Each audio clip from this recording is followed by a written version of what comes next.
Several minority and war clans will demonstrate in front of the Memorial Auditorium tomorrow when the President is speaking. They have encouraged us, yes, even solicited us, of our organization to join them. We, the Citizens Against Forced School Busing, have and will reject, refuse, and ignore these disruptive, distasteful groups' requests to embarrass the city of Dallas and humiliate the President of the United States. No, I really don't. In that, when they asked for it, my only question was why, and of course they never did get around to telling me why. They eventually just reinstated me at the present position in which I was holding. Then it was kind of a shock that they would in turn around and hire me as the executive director. You had been quoted as saying that if Paul Sims left, you were going to leave. Well, at that stage of the game, Paul and I did have a long conversation, and he suggested that I stayed based upon the fact that he could still help the community from where he was, and I could help the community from where I was. So it would be a disadvantage to the total part of the community of Tarrant County for both of us to just cut out.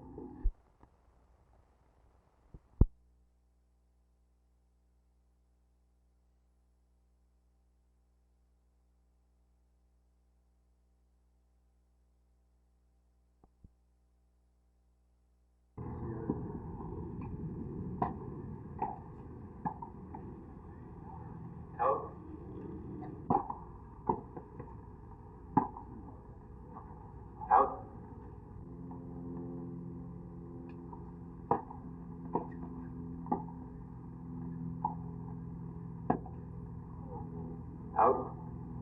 30-15.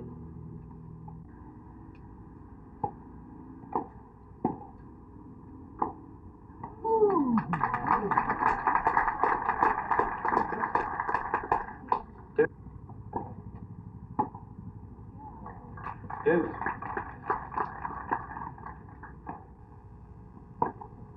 False.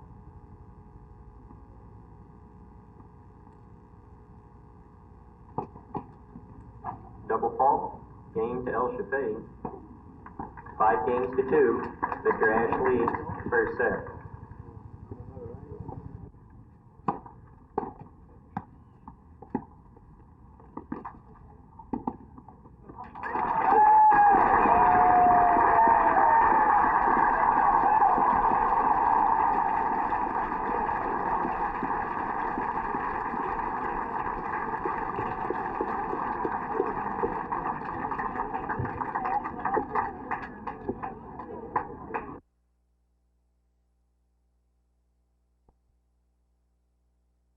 Mr. Nugent, you have a much better education than I do, and I would have to rely upon you getting your definition of it. No, I'm going to get an understanding from you, sir. Okay. Just what did you mean by that?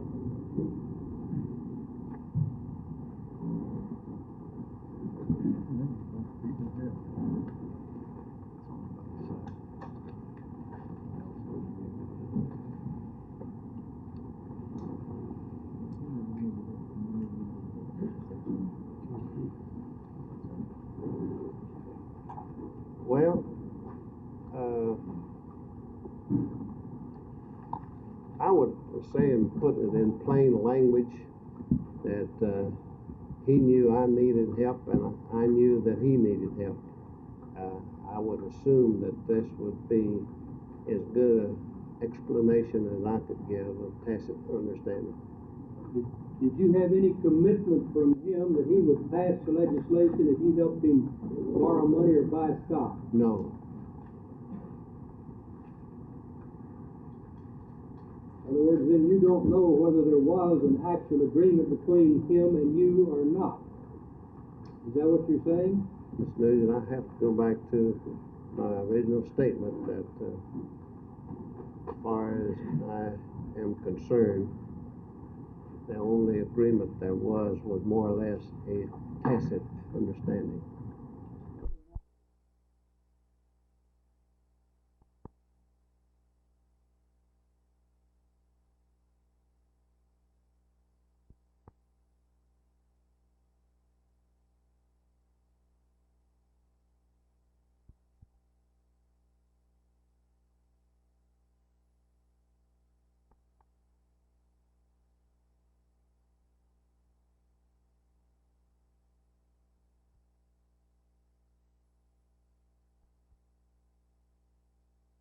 after the bill had passed,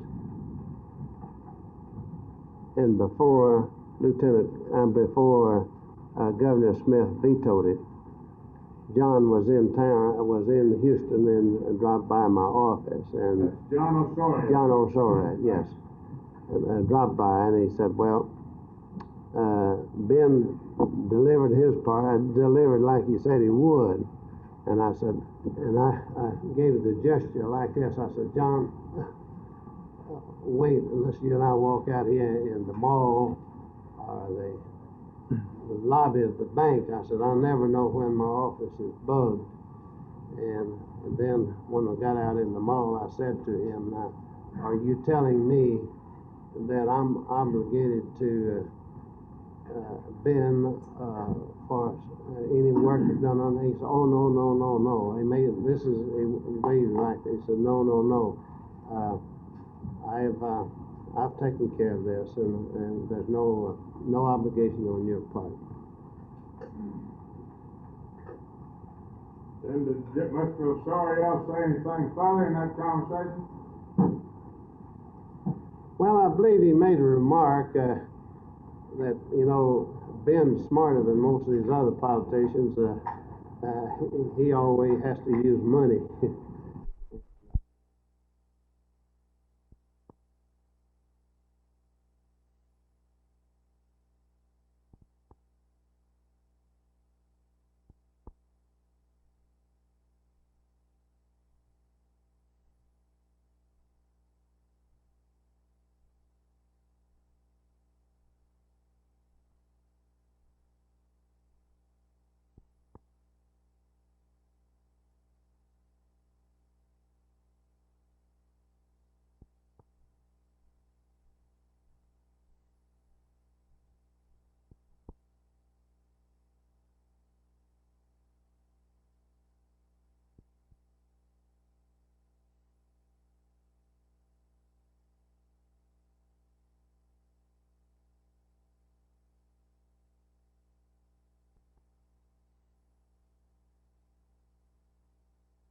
They sit down and try to put a pencil to the figures that we're going to spend on school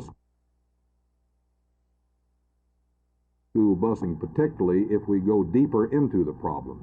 In other words, if the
anyone that has an insurance company that operates in Texas, where the governor and his best friend wants to buy the stock, has got to be a very great compliment, and I'm very excited over it.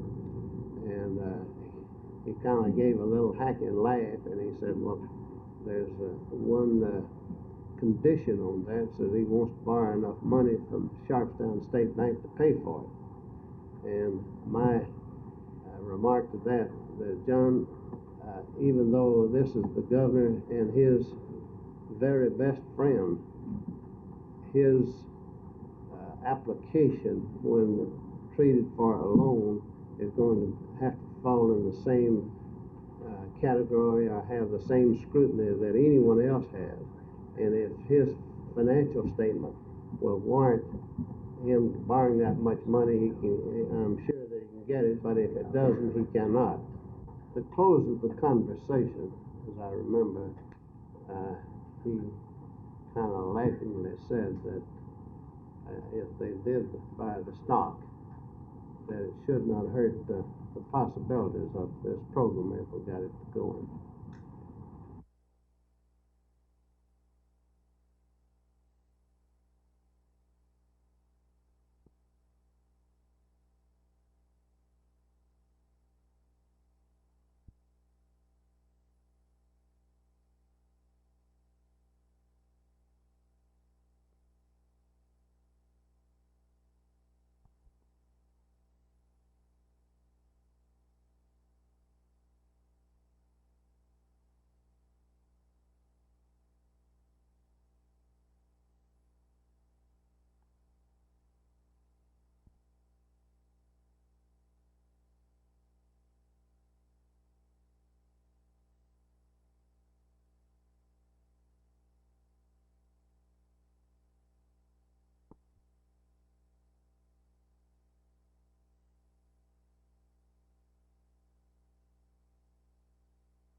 I saw the doctor Monday, and he gave me the okay, and he said, excuse me, he said it was all set. You know, I could skate now and do whatever I want. So I'm really looking forward to test my knee. Have you tested it yet? No, I haven't skated all summer. As a matter of fact, I didn't do much all summer, but there's a hockey school starting Friday in Fort Worth, and I'll be working there with the kids, so that'll be my first test. There was no conditioning program through which you went? Oh yeah, I had a weight program and to get the strength back in my leg, and I feel now it's very strong. I had this feeling. Speaking of the feeling, how are you approaching this season? I'm really looking forward to it. I think it's going to be a big year for me. After last year with all the injuries and everything, it kind of hurt my record, and I want to get back in the shape that I was 2 years ago, and probably the same aggressive way as I was. Maybe I felt like last year I wasn't as aggressive as I used to, and I want to come back to my old style, and the old fists will be going. With the abundance of talent in Chicago, do you feel you have a good chance anyway? Well, I really don't feel as much pressure as I used to. I really, if I don't make it in Chicago, I really look forward to come back to Dallas, because Dallas is a great town, and I've always been happy here in Dallas, and so I'm just going to go out to Chicago and do my best, and if I don't make it, well, it'll be great to be back in Dallas.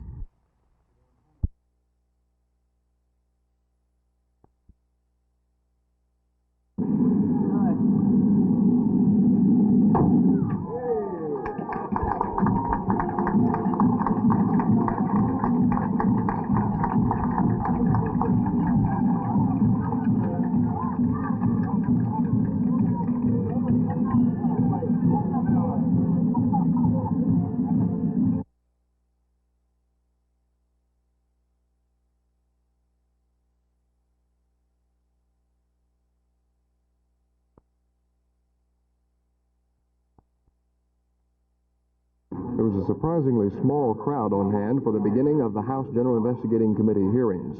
Only a few spectators, in addition to the numerous newsmen and photographers. The chairman of the committee is Minton Murray. He, like the other members of the committee, were appointed by House Speaker Gus Mutscher. And one curiosity about these hearings is just how they're going to be conducted, since they were considered friends of Mr. Mutscher. The first witness was a House clerk who testified about the bills themselves and how they were handled in the House and in the Senate.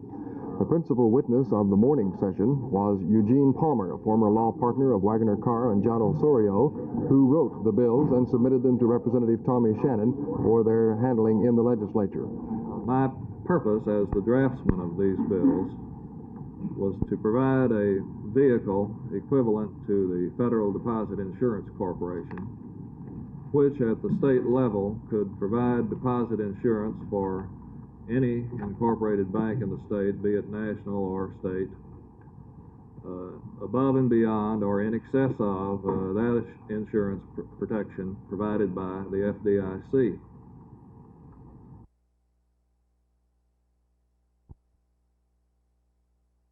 If we continue our present policy of secrecy, three things will happen. The American people will remain uninformed, as they now are, about the rapidly developing military strength of Russia. We might wake up to our danger when it is too late. A second thing that will happen is that we will continue to be slow in developing new technology, in particular new defense technology, because scientists don't like secrecy. In Russia, they have to work. In this country, we either work openly, as we did on computers, or we work slowly and poorly. And thirdly, if we fail to open up, we forego the possibility to unite the free world in a common defense of freedom, which under an open policy would be possible and would be the cornerstone of stable peace.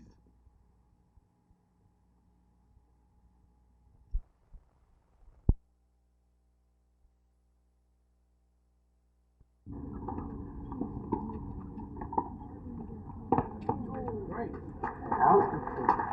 48, Love.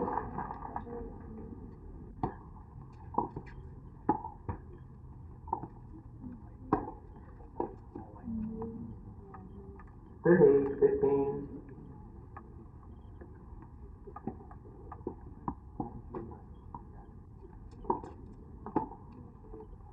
Out. Game to Emerson. One game to Love. Emerson leads. Second set.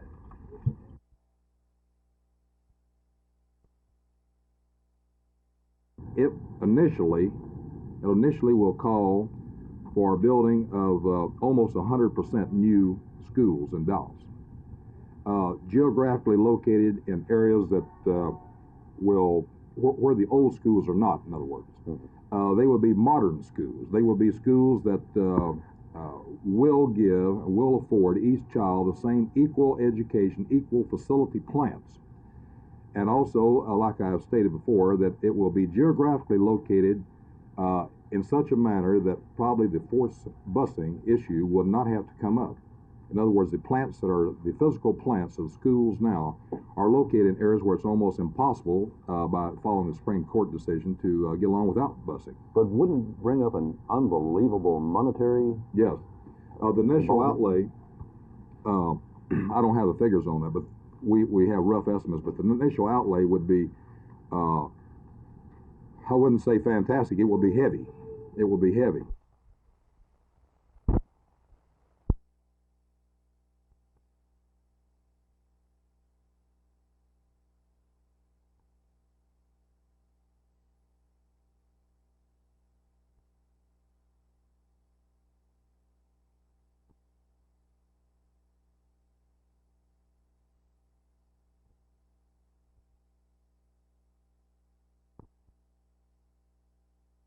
I would say that there was never any language used to this extent. But I would also confess to you that there, in some degree, if not 100% degree, there was certainly a tacit understanding to that extent.